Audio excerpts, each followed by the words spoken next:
ನೀವು ಕೂದಲಿಗೆ ಹಚ್ಚುವ ಪ್ಯಾರಾಚೂಟ್ ಕೊಕೊನಟ್ ಆಯಿಲ್ ಇಂದಿರುವ ಕಂಪನಿಯ ಮೌಲ್ಯ ಎಷ್ಟು ಗೊತ್ತಾ? ಸುಮಾರು 90,000 ಕೋಟಿ. ಹೌದು, ನಮ್ಮ ಮನೆಯಲ್ಲಿ ಕಾಣುವ ನೀಲಿ ಬಣ್ಣದ ಬಾಟಲಿಯ ಹಿಂದೆ ಸುಮಾರು ಲಕ್ಷ ಕೋಟಿ ಮೌಲ್ಯಕ್ಕೆ ಹತ್ತಿರ ಇರುವ ಬೃಹತ್ ಸಾಮ್ರಾಜ್ಯ ಇದೆ. ಇದರ ವಾರ್ಷಿಕ ಆದಾಯ 13,000 ಕೋಟಿಗೂ ಹೆಚ್ಚು. ನಮಸ್ಕಾರ, ನೀವು ನೋಡ್ತಾ ಇದ್ದೀರಾ ಸುಮನ್ ಟಿವಿ ಬಿಸ್ನೆಸ್. ನಾನು ನಿಮ್ಮ ಮಹೇಶ್ ಎಂ ದಂಡು. ನಮಗೆ ಪ್ಯಾರಾಚೂಟ್ ಅಂದ್ರೆ ತೆಂಗಿನ ಎಣ್ಣೆ, ಆದ್ರೆ ಮಾರ್ಕೆಟ್ಗೆ ನಂಬಿಕೆ, ಶುದ್ಧತೆ ಮತ್ತು ದಶಕಗಳ ಬ್ರ್ಯಾಂಡ್ ವಿಶ್ವಾಸ.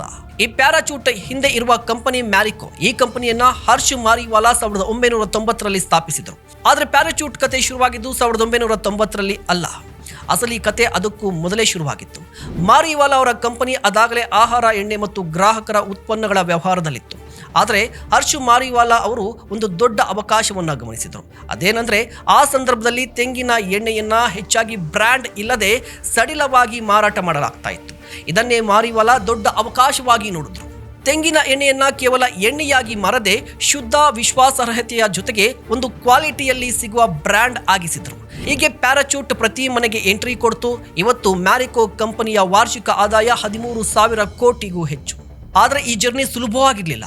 ಪ್ಯಾರಾಚೂಟ್ ಎದುರಿಸಿದ ಅತಿ ದೊಡ್ಡ ಸವಾಲೇನು ಗೊತ್ತಾ? ಕೊಪ್ಪರ ಮತ್ತು ತೆಂಗಿನ ಬೆಲೆಯಲ್ಲಿ ಆಗುವ ನಿರಂತರ ಏರಿಳಿತ.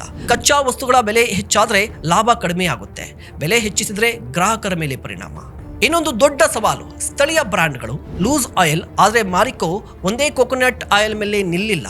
ಪ್ಯಾರಾಚೂಟ್ ಅನ್ನ ಟ್ರಸ್ಟ್ ಬ್ರ್ಯಾಂಡ್ ಆಗಿ ಬೆಳೆಸಿ ಅದರ ಸುತ್ತ Parachute advanced hair care products, ದೇಶದಾದ್ಯಂತ ಬಲವಾದ ಡಿಸ್ಟ್ರಿಬ್ಯೂಷನ್, ಹೀಗೆ ಒಂದು ಸಾಮಾನ್ಯ ತೆಂಗಿನ ಎಣ್ಣೆಯ ಬ್ರ್ಯಾಂಡ್ ಅನ್ನ ಕಂಪ್ಲೀಟ್ ಹೇರ್ ಕೇರ್ ಬ್ರ್ಯಾಂಡ್ ಆಗಿ ಬೆಳೆಸಿತು.